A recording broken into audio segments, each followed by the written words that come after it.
Ang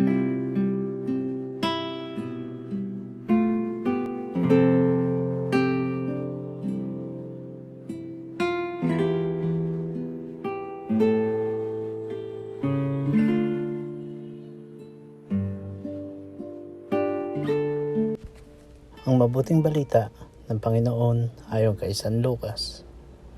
Noong panahong iyon, sinabi ni Jesus sa kanyang mga alagad, "Kaya't sinasabi ko sa inyo, gamitin ninyo sa pakikipagkaibigan ang kayamanan ng sanlibutan ito. Maubos man ito'y may tatanggap naman sa inyo sa tahanang walang hanggan. Ang mapagkakatiwalaan sa maliit na bagay ay mapagkakatiwalaan sa malaking bagay.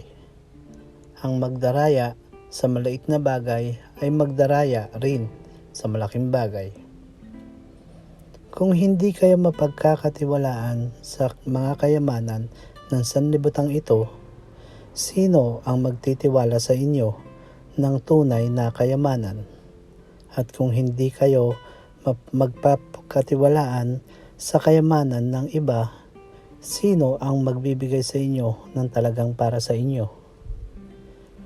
Walang makapaglilingkod ng sabay sa dalawang Panginoon, sapagkat kapopuotan niya ang isa at iibigin ang ikalawa.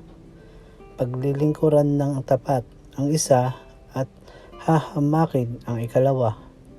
Hindi ninyo mapaglilingkuran ng sabay ang Diyos at ang kayamanan." Narinig ito ng mga Pariseo at nilibak nila si Jesus, sapagkat sakim sila sa salapi.